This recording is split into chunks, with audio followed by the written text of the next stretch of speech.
Hey YouTube, this is Clayton from Next Gen Windows, and in this video I'm going to do a video on PushPod. PushPod is a podcast app for Windows 8. As you can see, this is the home screen of it.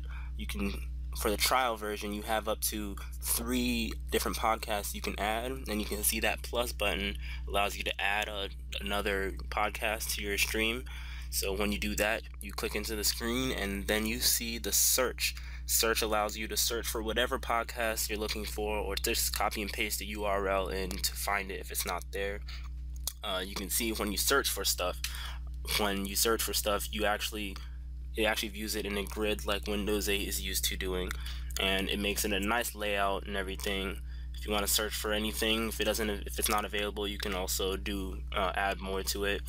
As you can see, I'm searching for the Verge on the Verge. So when I click that, it doesn't actually do anything, but when you click add, then it adds it to your list of podcasts that you've put on your screen, and then it automatically downloads the first podcast, the most recent one. As you can see right here, that's the podcast indicator of how long it's going to take. And then once you click on it, you can also do a whole bunch of other things like view the description of what this podcast is about, if there's any. And then when we go back to the home screen, you can actually add more, but since this is a trial, the full version is actually $1.99. You can't actually add anything else. But when you click on a podcast and try to view it, you can view the info on the side while watching the video. I'm actually not sure why the video is not loading as it's supposed to. As you can see, it's playing. So I'm not sure yet, but you can view the description and everything, and you can fast forward and rewind and do a whole bunch of other stuff. You can also go full screen, and then there's the picture now. When you go full screen, everything works just the same way. Only thing is you can't view the info on the podcast, but you can do everything else. You can set the volume, you can go how far deep in the podcast you want, how far back in the podcast you want to do. You can do a whole bunch of other stuff. This is the one thing that I've always wanted, is Windows 8 does not have a podcast viewer with Xbox Music.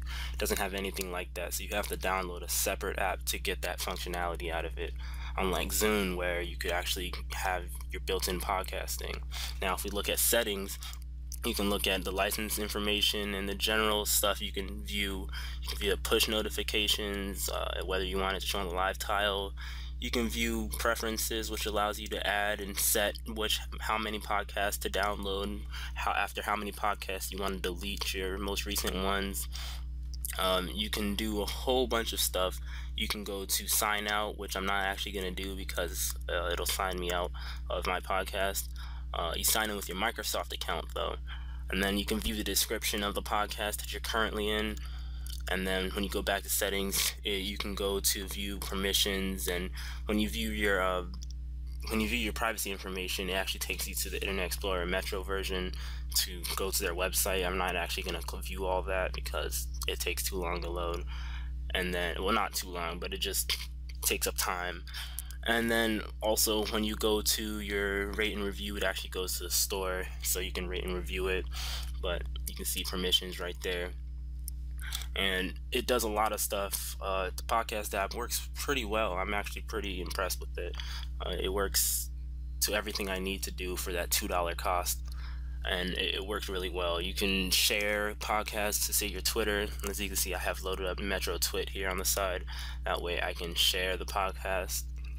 When it loads up, you can see I actually can't share it at this moment because, as you know, Twitter only allows you to have a certain amount of characters to put in, and as you can see, this is like paragraphs of characters. So that's one little thing maybe they should tweak for Twitter stuff. Maybe they should change it, but you can do it on your own.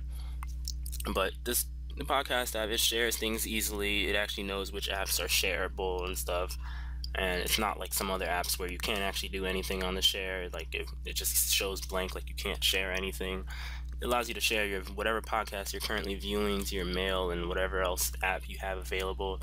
But aside from that, this has been Kwaku from Next Gen Windows, and this has been PushPod for Windows 8. You can get at the App Store for $1.99. Thank you. See ya.